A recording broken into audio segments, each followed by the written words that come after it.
గం గణపతియే నమః. శ్రోతలకు నమస్కారం.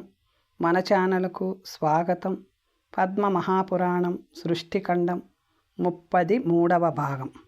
గ్రద్ద ఆ విధముగా పలికిన పిదప ఉలూకము అంటే గుడ్లగూబ ఇలా పలికెను. ఓ దేవా, నేను చెప్పేదానిని జాగ్రత్తగా వినవలేను. ఓ నరాధిప, చంద్రుడు, ఇంద్రుడు, సూర్యుడు, కుబేరుడు, యముడు వీరి భాగములతో రాజు జన్మిస్తాడు. మనుష్యత్వము కొంచెము మాత్రము ఉంటుంది. నీవు సర్వదేవమయుడవు, నారాయణుని ప్రతిరూపానివి. రాజా, కాలానుగుణముగా విచారించి జీవులకు వారి దుఃఖమును అజ్ఞానమును దూరము చేయు వాడవు కనుక నీవు చంద్రుడవు. తప్పు చేసిన వారిని దండించి నీ ప్రజలను దుష్టుల బారి నుంచి రక్షింతువు. నీవు దాతవు, దండించు వాడవు, కాపాడువాడవు అయినందున నీవు ఇంద్రుడవే. యోధులలో నీవు ఎదురులేని వాడవు, తేజస్సులో నీవు అగ్ని సమానుడవు. పాపులను పదే పదే శిక్షింతువు, అందువలన నీవు సూర్యుడవు. నీవు సాక్షాత్ కుబేరునకు సమానుడవు, లేదా అంతకంటే ఎక్కువే. ఎందుకంటే నీ పత్ని అయిన లక్ష్మీదేవి నిత్యము నీతోనే ఉంటుంది. కుబేరునికున్నంత ధనము నీ వద్ద ఉన్నందున నీవు కుబేరుడవు. చరాచరాత్మకమైన ప్రాణులన్నింటి యందు నీకు సమదృష్టి ఉంది. మిత్రులను సమానముగా చూచెదవు. వ్యవహారమునకు తగినట్లుగా ధర్మము ప్రకారము నీవు శాసించెదవు. ఓ రామ, నీవు ఎవరిని కోపించుకుందువో వారికి మృత్యువు ఆసన్నమైనదని చెప్పవలేను. అందువలన నీవు యముడకు సమానుడవు. ఓ రామ, నీలో ఉన్న మానవ స్వభావము దయాగుణమునకు సమర్పించబడినది. అందువలన నీవు అందరి యందు కృప కలిగి ఉందువు. దుర్భరులనకు అనాథకు రాజే బలము. కన్నులు లేని వానికి కన్నులుగాను, చూపుగాను, గతి లేని వానికి గతిగాను ఉన్నవాడు రాజు. మాకు కూడా నీవు స్వామివి. ఓ ధార్మికుడా, మేము పక్షులము. అందువలన పక్షులకు వలె ఆలోచించి చెప్పవలేను. పక్షులకు రాజైన మా స్వామిని నీవే సృష్టించావు. నీ సమక్షములో మేము రాజులేని వానిగా ఉండరాదు. పూర్వము జీవులను 4 విధములుగా నీవు సృష్టించావు. ఈ గ్రద్ద నా గృహములోనికి చొరబడి నన్ను బాధించుచున్నది. నీవు మనుష్యులను, దేవతలను శాసించువాడవు. పులస్త్యుడు ఇలా పలికెను. వారి వాదనను విన్న శ్రీరాముడు తన మంత్రులైన విష్టి, జయంతుడు, విజయుడు, సిద్ధార్థుడు, రాష్ట్రవర్ధనుడు, అశోకుడు, ధర్మపాలుడు, సుమంతుడు మరియు మహాబలుని పిలిచెను. రాముని మంత్రులందరూ దశరథునికి కూడా మంత్రులుగా ఉండిరి.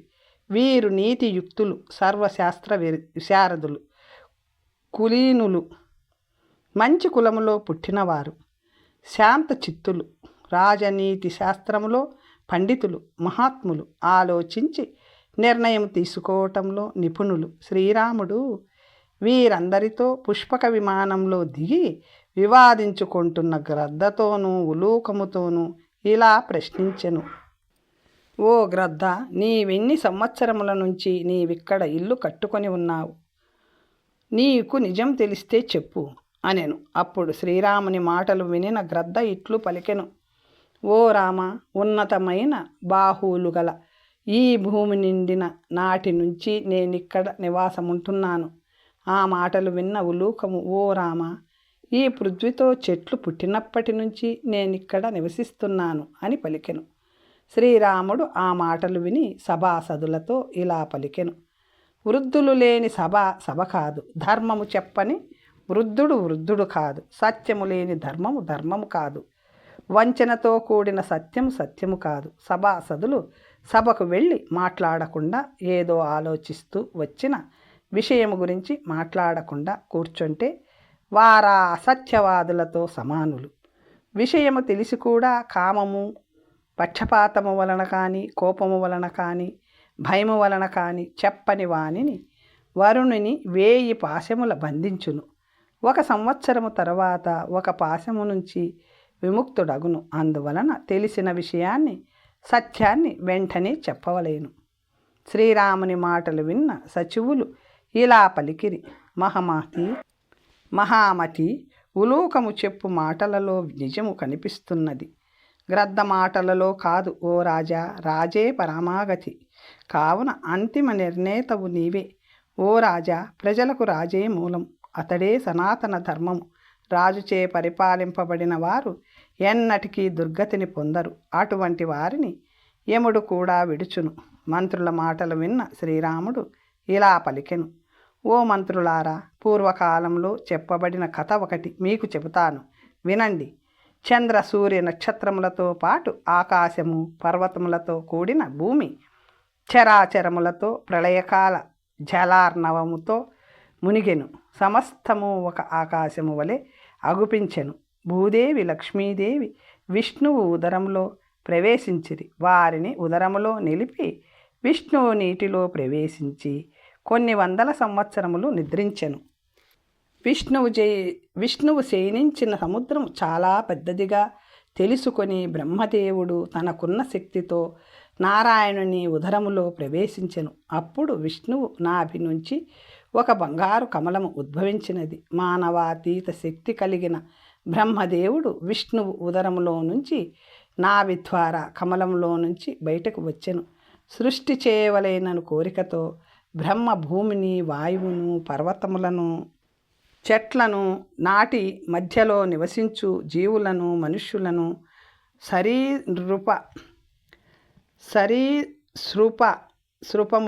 సరీసృపములను అంటే పాములు మొదలైనవి,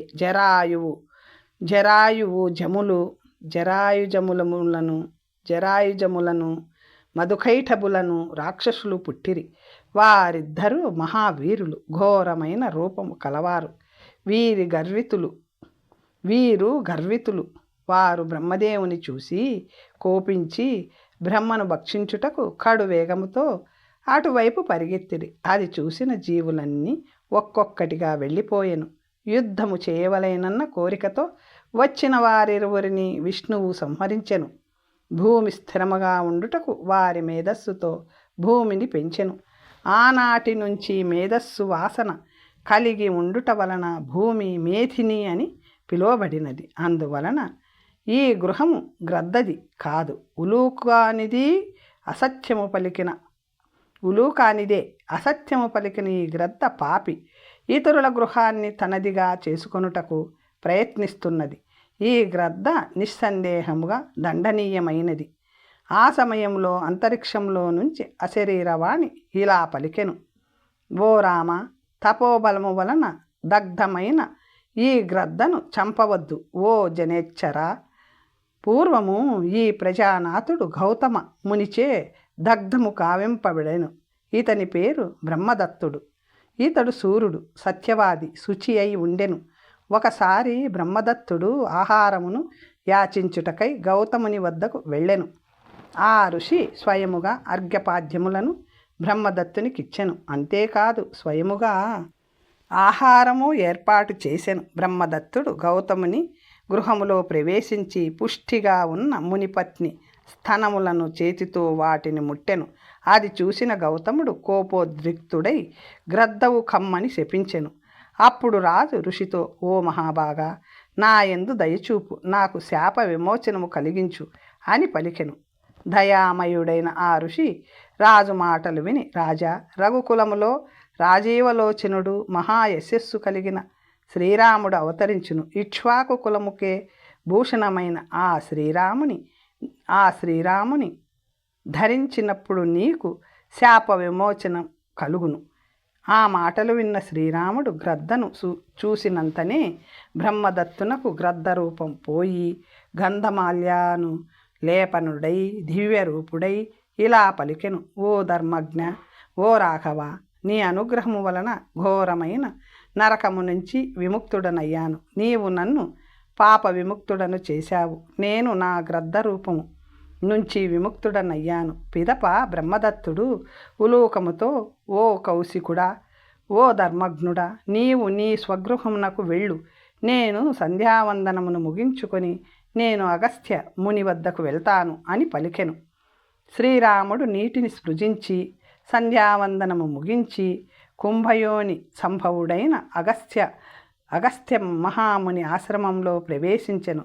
అగస్త్యుడు శ్రీరామునికి భోజనార్థము అనేక రకములైన ఫలములను, దుంపలను, రుచికరమైన శాకములను ఆధారముతో వడ్డించెను. అమృతము వలెనున్న ఆహారమును నరశ్రేష్ఠుడైన శ్రీరాముడు స్వీకరించి ప్రీతితో ఆరగించెను. అగస్త్యుని విందుకు తృప్తుడైన శ్రీరాముడు ఆ రోజు రాత్రి అక్కడే వసించి తెల్లవారుజామున ప్రాతకాల కర్మలను ముగించి బయలుదేరుటకు సిద్ధమై ముని వద్దకు వెళ్ళెను. శ్రీరాముడు ఋషికి నమస్కరించి, ఓ బ్రాహ్మణోత్తమ, మీ వద్ద నుంచి సెలవు తీసుకుంటున్నాను. నేను వెళ్ళుటకు అనుజ్ఞ ఇవ్వవలేను. మీ దర్శనము వలన నేను ధన్యుడనయ్యాను. మీ దర్శనము వలన నేను పునీతుడనయ్యాను. శ్రీరాముడు ఈ విధముగా మాట్లాడుతుంటే తపోధనుడైన ఆ ఋషి పరమ ప్రీతుడై రాఘవునితో ఇలా పలికెను. ఓ రామ, నీవు పలికిన శుభవాక్యములు అద్భుతమైనవి. ఓ రఘునందన, నీవు పలికిన మాటలు సమస్త జీవులను పావనమునర్చును. ఓ రామ, ఒక్క క్షణము పాటు నిన్ను ప్రేమపూరితమైన కండ్లతో ధరించిన వారు పునీతులగుదురని దేవతలు చెప్పుదురు. ఘోరమైన క్రూరమైన దృష్టితో నిన్ను దర్శించువారు బ్రహ్మదండముచే హతులై నరకమునకు వెళ్ళుదురు. ఓ రామ, నీవు ఇలాంటి వాడివి. సమస్త ప్రాణులను పునీతులను చేయుదు. లోకములో నీ గుణములను గానము చేయువాడు సిద్ధిని పొందును. క్షేమంగా వెళ్ళు. దారిలో ఎటువంటి భయము లేకుండా ప్రమాదము లేని మార్గములో క్షేమంగా వెళ్ళిరా. ధర్మముగా రాజ్యమును పాలించు. నీవు సమస్త జగత్తుకు గతివి. అగస్త్య మహాముని ఆ విధముగా పలికిన పిదప శ్రీరాముడు చేతులు జోడించి మునిశ్రేష్ఠునకు అభివాదము చేసెను. మునిశ్రేష్ఠుడైన అగస్త్యునకు తపోధనులైన మునిగణాలకు నమస్కరించిన తరువాత సువర్ణభూషితమైన పుష్పక విమానమును ఎక్కెను శ్రీరాముడు ప్రయాణమైన పిమ్మట మునిగణాలు అన్ని వైపుల నుంచి ఆశీర్వచనములు పలికి దేవేంద్రుని గౌరవించిరి. సర్వార్థ కోవిదుడైన శ్రీరాముడు ఆనాటి మధ్యాహ్నమునకు అయోధ్య చేరుకొని తన మందిరం వైపు వెళ్ళెను. కోరిన చోటికి తీసుకుని వెళ్ళే మనోహరమైన పుష్పక విమానమును పంపివేసి తన మందిరమునకు వెళుతూ కాకుస్థుడు ద్వారపాలకులతో ఇలా పలికెను. భటులారా, నేను వచ్చిన విషయము తెలిపి లక్ష్మణుని భరతుని వెంటనే ఇక్కడకు తీసుకుని రండి.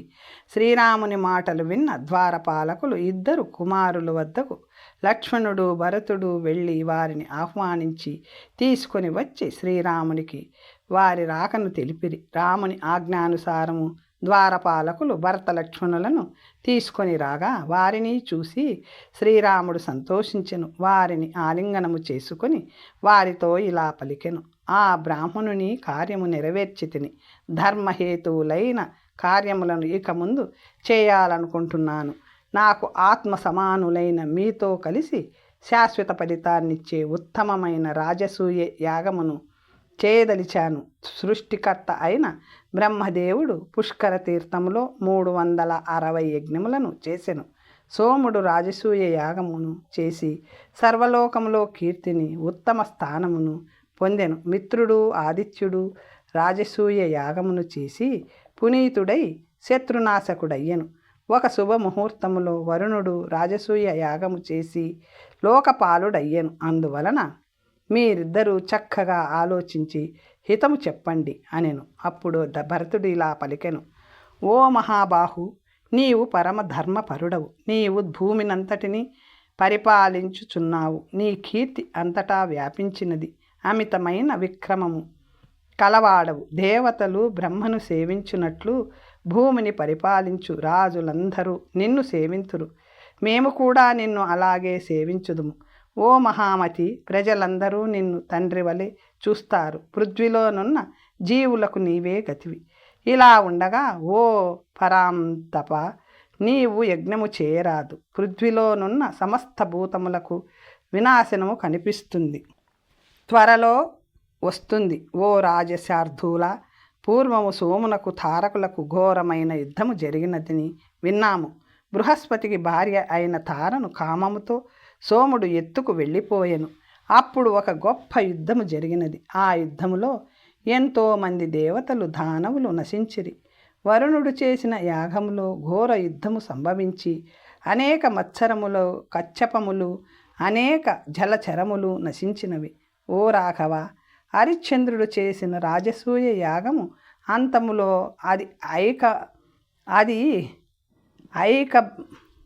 అది బకములకు మధ్యలో జరిగిన గొప్ప యుద్ధములో సర్వలోకములు నాశనమైనవి. అందువలన రాజసూయ యాగము చేసినచో చిన్న జీవములు మొదలుకొని తిర్యజ్ఞోనులు, రాజులు, దేవతలు కూడా నశిస్తారు. ఇది ముమ్మాటికి నిజం. ఓ పురుషశ్రేష్ఠ, సమస్త ప్రాణులకు శ్రేయస్సు కలుగునట్లు నీవే ఆలోచించు, పూర్వపు ధర్మం నాచరించు. ఓ భరత, ఓ ధర్మజ్ఞ, నీ మాటలకు నేను మిక్కిలి సంతోషించాను. ఓ శత్రుహంత, ఓ ధర్మవత్సల, రాజసూయ యాగము చేయాలన్న ఆలోచన నుంచి నా మనసును మళ్లించాను. నేను ధర్మమును పాటిస్తాను. కన్యాకుబ్జంలో వామనుని విగ్రహమును ప్రతిష్ఠిస్తాను. ఓ వీరుడా, గంగను భూలోకమునకు తీసుకువచ్చిన భగీరథుని ఖ్యాతి దేవలోకము వరకు వ్యాపించినట్లు వామన ప్రతిష్ఠ వలన నా కీర్తి కూడా దేవలోకము వరకు వ్యాపించును, సందేహము లేదు. వామన ప్రతిష్ఠ. ఓ బ్రహ్మర్షి, కన్యాకుబ్జంలో శ్రీరాముడు వామనమూర్తిని ఎలా ప్రతిష్ఠించాడు? వామనుని విగ్రహము శ్రీరామునికి ఎట్లు లభించినది? నాకు విస్తరించి చెప్పవలేను. రాముని కథాగానము హృద్యము, మధురము, పావనము. ఓ స్వామి, చెవులకు ఆనందము కలిగించే శ్రీరాముని కథను నాకు చెప్పారు. లోకము శ్రీరాముని అనురాగముతో, ప్రేమతో చూస్తుంది. శ్రీరాముడు ధర్మజ్ఞుడు, కృతజ్ఞుడు, దృఢమైన మనస్సు కలవాడు. శ్రీరాముడు పృథ్వీనంతటిని ధర్మముగా పాలిస్తున్నప్పుడు వృక్షములు అధికముగా పండ్లనిచ్చెడివి, పండ్లు రసభరితమై ఉండేవి. జనులు రకరకములైన వస్త్రములను ధరించిరి. భూమి వ్యవసాయము చేయకుండానే అధిక ఫలమును ధాన్యాదులను ఇచ్చుచుండెడిది. ఆ మహాత్మునకు శత్రువులే లేరు. లోకకంటకుడైన రావణుని శ్రీరాముడు పుత్ర అమాత్య సహితముగా లీలగా సంహరించి దేవకార్యమును నెరవేర్చినాడు. ధర్మమును పూర్ణముగా ఆచరించవలయునను బుద్ధి కలిగిన ఆ శ్రీరాముని కథను నేను సంపూర్ణముగా వినగోరుచున్నాను. ఓ ద్విజోత్తమ, దయచేసి చెప్పండి అనెను. పులస్తుడు ఇలా పలికెను. ధర్మపథములో స్థితుడైన శ్రీరాముడు ఏమి చేశాడో చెబుతాను, ఏకాగ్రచిత్తుడవై వినుము. శ్రీరాముడు రాక్షసరాజైన విభీషుని తలుచుకొనెను. విభీషణుడు లంకారాజ్యమును ఎలా పరిపాలించుచున్నాడు? దేవతలతో శత్రుత్వము వినాశనమునకు హేతువు. సూర్యచంద్రులు ఉన్నంత వరకు ఉండే లంకారాజ్యాన్ని విభీషణునికి ఇచ్చాను. దానిని అతడు నాశనము చేసుకోకపోతే నాకు శాశ్వత స్థిరమైన కీర్తి లభిస్తుంది. రావణుడు తన వినాశనమునకే తపమాచరించెను. దేవతల కార్యము నెరవేర్చుటకు పరమ పాపి అయిన రావణుని సంహరించాను.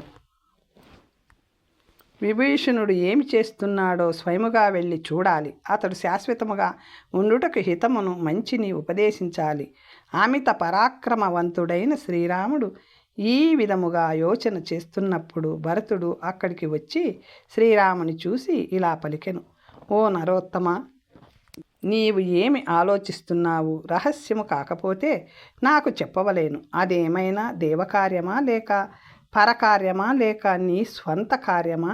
దయచేసి చెప్పవలేను అనెను. అని పలికి యోచన చేస్తున్న భరతునితో శ్రీరాముడు ఇలా పలికెను. ఓ భరత, నీ వద్ద నాకు ఎటువంటి రహస్యము లేదు. నీవు లక్ష్మణుడు నా బహిప్రాణములు. మీ ఇద్దరూ తెలుసుకోకూడనిదేది నా వద్ద ఏదీ లేదు. ఇది ముమ్మాటికి సత్యం.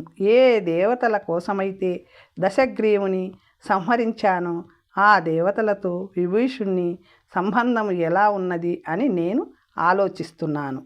అందువలన విభీషణుడున్న లంకానగరమునకు వెళ్తాను.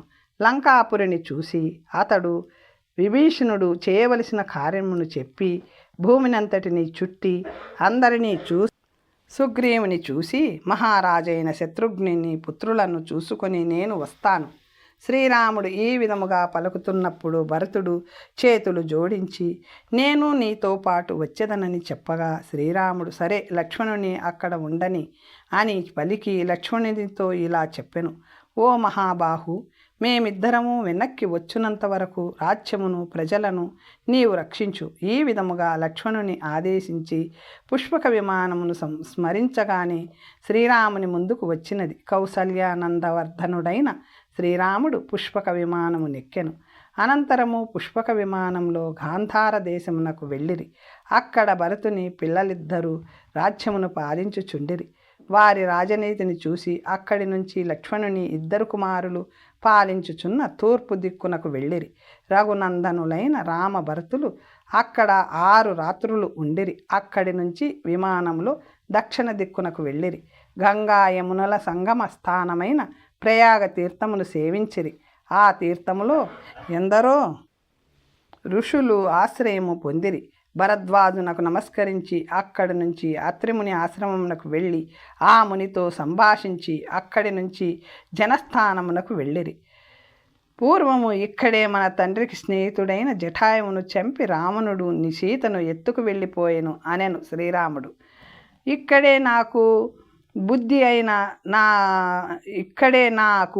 అయిన కబంధునకు మహాయుద్ధము జరిగినది. సీత రావణుని ఆలయములో కోటలో ఉంది. ఋష్యమూక పర్వతము పైన సుగ్రీవుడును వానరుడు ఉన్నాడు. నీవక్కడికి వెళితే అతడు నీకు స్నేహితుడై సహాయము చేయును. అక్కడి నుంచి కొంత దూరము ముందుకు వెళితే అక్కడ పంపా సరోవరం ఉన్నది. ఆ పంపా సరోవరమునకు వెళ్ళి శబరి అను తపస్విని కలిసి మాట్లాడాను. సీతా విరహముతో దుఃఖితుడైన జీవితమునందు నిరాశ కలిగినది. ఓ వీర, ఆ పంపా సరోవరమిదే. పద్మములతో నిండిన ఈ సరస్సు వద్దనే లక్ష్మణుడు శత్రునాశకుడగా పురుష శ్రేష్ఠ దుఃఖించవద్దు. నీ ఆజ్ఞను పాలించే భృత్యుడను నేనుండగా సీతను నీవు తప్పక పొందుదువు అని చెప్పాడు.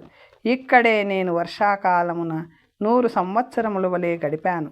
ఇక్కడే సుగ్రీవుని కోసం వాలిని సంహరించాను. ఇక్కడ కనిపించేదే వాలిచే పరిపాలింపబడిన కిష్కింద. ధర్మాత్ముడైన వానర రాజు సుగ్రీవుడు ఇక్కడే వసించుచున్నాడు. వీరులైన శ్రీరాముడు భరతుడు నగరంలో ప్రవేశించినంతనే సుగ్రీవుడు అచ్చటికి వచ్చి వారికి నమస్కరించెను.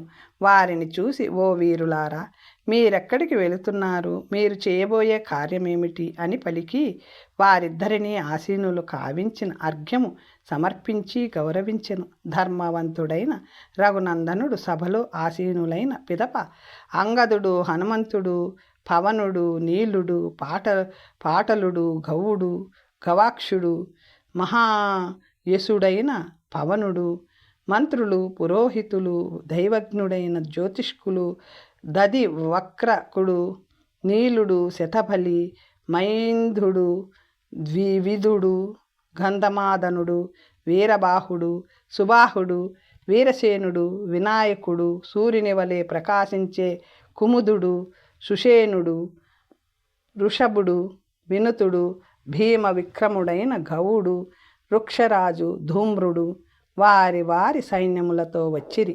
అంతఃపురవాసులైన రుమ, తార మొదలగు వారు, అంగదుని అంతఃపుర స్త్రీలు, మిగిలిన పరిచారకులు కూడా వచ్చి రామభరతులను దర్శించి అత్యంత సంతోషమును పొంది సాధు సాధు అని పలికిరి. సుగ్రీవునితో పాటు మహాత్ములైన ఇతర వానరులు, తార మొదలగు వానర స్త్రీలు శ్రీరాముని చూసి కన్నీరు కారుస్తూ గద్గద స్వరముతో నమస్కరించి ఇలా పలికిరి. ఓ స్వామి, రావణుని జయించి తీసుకొని వచ్చిన ఉమాపతి అయిన శివుడు పితరులు ఎదుట అగ్ని పునీత అయిన సీతమ్మ ఎక్కడ? నీవు ఆమెను పట్టణమునకు తీసుకువెళ్ళావు కదా, మరిప్పుడు నీ ఎదురుగా మాకు కనిపించలేదే? ఓ రఘునందన, ఆమె లేకుండా నీవు శోభించుట లేదు. నీవు లేకుండా సీతమ్మ శోభించదు. ఆ జానకీదేవి ఎక్కడ ఉంది? నీకు వేరొక భార్య లేదు. భార్య లేకుండా నీవు శోభించుట లేదు. క్రౌంచ పక్షుల జంట, చక్రవాకముల జంట, హంసల జంట ఒకదానితో ఒకటి లేకపోతే శోభించనట్లు ఓ రామ, జానకి లేకుండా నీవు శోభించుట లేదు. ఓ దేవ, పూర్వము నీవు ఆమెను పుష్పక విమానంలో తీసుకొని వచ్చినప్పుడు గరుడుని పైన కూర్చున్న లక్ష్మీనారాయణల వలె మిమ్మల్ని దర్శించాము అని చంద్రబింబము వంటి ముఖము గల తార ప్రశ్నించి కన్నీరు కార్చెను. తార మాటలు విని రఘురాముడు ఆమెతో ఇలా పలికెను. ఓ విశాలాక్షి, నీవు ఏడ్వవద్దు. కాలమును అతిక్రమించుట దుర్లభం. ఈ జగత్తులోనున్న చరాచరములన్నీ కాలమునకు అధీనమై ఉన్నవి. స్త్రీలనందరినీ అక్కడి నుంచి పంపివేసి సుగ్రీవుడు రాముని ఎదుట నిల్చుని ఇలా పలికెను. ఓ సర్వేశ్వరులారా, మీరు ఇక్కడకు వచ్చిన కార్యమేమిటో సెలవియ్యండి. మీరు చెప్పినచో తక్షణమే నేనా కార్యమును నెరవేర్చెదను. సుగ్రీవుడు ఈ విధముగా పలికిన పిదప రాముడు సజ్ఞ చేయగా భరతుడు లంకకు వెళ్ళుటకు కారణము తెలిపెను. అది విని నేను కూడా విభీషణుని చూచుటకు మీతో లంకకు వచ్చేదనని సుగ్రీవుడు పలకగా సరే పద అని శ్రీరాముడు పలికెను. శ్రీరాముడు, భరతుడు, సుగ్రీవుడు విమానము నెక్కి సముద్రము యొక్క ఉత్తర తీరము వద్దకు శ్రీరాముడు భరతుని ఉద్దేశించి ఇలా పలికెను. ఇక్కడే ప్రస్తుతము రామేశ్వరము వద్దనున్న దర్భసేనము. విభీషణుడు తన 4 మంత్రులతో వచ్చి రక్షించమని నన్ను శరణు పొందాడు. ఇక్కడ లక్ష్మణుడు విభీషణుని లంకారాజ్యమునకు రాజుగా అభిషేకించాడు. ఇక్కడే నేను 3 రోజుల పాటు ఉన్నాను. ఇక్కడే సముద్రుడు నాకు దర్శనమిచ్చి జ్ఞానులైన దేవతల కార్యమును నెరవేరుస్తాడనుకున్నాను. కానీ 3 దినములైన సముద్రుడు రాకపోవడంతో కోపించి 4వ దినమున దివ్యాస్త్రాన్ని ధనస్సుతో సంధించి ప్రయోగించునంతలో భయపడి సముద్రరాజు లక్ష్మణుని ఆశ్రయించెను. అంతలో సుగ్రీవుడు రాఘవా, అతడిని క్షమించు అని కోరినంతనే నేను శాంతించి అప్పుడు నేను విడిచిన బాణం ఒక చోట పడి అది మరుదేశమయ్యింది. అంతట సముద్రుడు శ్రీరామునితో ఇలా పలికెను. ఓ రామ, మీరు లంకకు వెళ్ళుటకు నీటితో నిండిన ఈ మహాసముద్రముపై సేతువు నిర్మించండి. సముద్రుని మాటలు విని వరుణునికి నిలయమైన మహాసముద్రముపై సేతువును నిర్మించాను. ఈ సేతువును వానరోత్తములు 3 రోజులలో నిర్మించారు. మొదటి రోజు 14 యోజనములు, రెండవ నాడు 36 యోజనములు, మూడవ నాడు 50 యోజనములు, 100 యోజనములని కొందరు అందురు. పొడవున సేతువును నిర్మించారు. స్వర్ణ ప్రాకారాలతోనూ తోరణాలతోనూ ఇక్కడ కనిపించుచున్నదే లంక. వానరోత్తములందరూ ఇక్కడే లంకను ముట్టడించారు. చైత్ర శుక్ల త్రయోదశి చతుర్దశి నాడు ఆరంభమై గొప్ప యుద్ధం జరిగినది. 18 రోజుల పాటు జరిగిన యుద్ధంలో ఆఖరి దినమున రావణుడు మరణించాడు. ఇక్కడే నీలుడు ప్రహస్తుని, హనుమంతుడు ధూమ్రాక్షుని చంపాడు. మహాత్ముడైన సుగ్రీవుడు, మహోదరుని, లక్ష్మణుడు, ఇంద్రజిత్తును, నేను కుంభకర్ణుని చంపాము. రాక్షస పొంగవుడైన దశకంఠుని కూడా నేనిక్కడే సంహరించాను. లోక పితామహుడైన బ్రహ్మదేవుడు నాతో మాట్లాడడానికి వచ్చినది ఇక్కడే. వృషభధ్వజుడు, శూలపాణి అయిన శివుడు పార్వతితో సహా ఇక్కడికి వచ్చాడు. ఇంద్రాది సురగణాలు, గంధర్వులు, కిన్నెరలు ఇక్కడికే వచ్చారు. మహారాజైన నా తండ్రి అప్సరసలు విద్యాధరులచే పరివేష్టితుడై స్వర్గము నుంచి ఇక్కడకు వచ్చెను. వారందరి సమక్షంలో జానకి పాతివృత్యమును పరీక్షించుటకు అగ్నిలో ప్రవేశించి శుద్ధురాలై బయటకు వచ్చెను. లంకాపాలకులు, సురలు అందరూ చూశారు. తండ్రి ఆజ్ఞగా సీతను ఇక్కడే పరిగ్రహించాను. అనంతరము నా తండ్రి, ఓ రామ, అయోధ్యకు వెళ్ళు. నీవు లేని స్వర్గము నాకు రుచించుటలేదు. పుత్రా, నీ వలన నేను తరించాను. నాకు ఇంద్రలోకము ప్రాప్తించినది అని పలికెను. పిదప మహారాజు దశరథుడు లక్ష్మణునితో పుత్ర, నీవు పుణ్యమును సంపాదించావు. భాతృసేవను చక్కగా చేసి ఉత్తమ లోకములను పొందు అని పలికెను. రాజు జానకిని పిలిచి, ఓ సువ్రత, నీ భర్త ఎడల కోపగించుకోవద్దు. ఓ శుభలోచన, నీ భర్త గొప్ప కీర్తిని పొందుతాడు అని పలికెను. శ్రీరాముడు ఈ విధముగా మాట్లాడుచుండగా పుష్పక విమానము లంకకు వచ్చినది. అక్కడున్న చారులు, రాక్షస శ్రేష్ఠులు శ్రీరాముని రాకను విభీషణునకు విన్నవించిరి. శ్రీరాముడు, సుగ్రీవుడు, రాముని వలె ఉన్న మరొక వ్యక్తి లంకకు వచ్చారు అని తెలుపగా విభీషణుడు వారిని కానుకలిచ్చి గౌరవించెను. పట్టణమంతా అలంకరించి తన మంత్రులతో అత్యంత సంతోషముతో రాముని వద్దకు బయలుదేరెను. దూరము నుంచే మేరు పర్వతంపై సూర్యుని వలె పుష్పక విమానంలో ప్రకాశించుచున్న శ్రీరాముని చూసి సాష్టాంగ నమస్కారం చేసి శ్రీరామునితో ఇలా పలికెను. ఈనాడు నా జన్మ సఫలమయ్యింది. నా కోరికలన్నీ తీరినవి. సమస్త జగత్తుచే నమస్కరింపబడుచున్న శ్రీరాముని పాదములను ఈనాడు నేను దర్శించి తిని. నీ దర్శనముతో ముల్లోకాధిపతి అయిన పురంధరుని కంటే అధిక గౌరవం నాకు లభించింది. విభీషణుడు శ్రీరామునకు నమస్కరించి భరతుని సుగ్రీవుని ఆలింగనము చేసుకొని స్వర్గము కంటేను శ్రేష్టమైన లంకానగరంలో ప్రవేశించెను. సర్వరత్నములతో ప్రకాశించుచున్న రావణుని పందిరములో శ్రీరాముడు ఆసీనుడైన పిదప అర్ఘ్యమును సమర్పించి చేతులు జోడించి నమస్కరించి వారితో విభీషణుడు ఇలా పలికెను. తర్వాత కథ వచ్చే భాగంలో తెలుసుకుందాం. నమస్తే.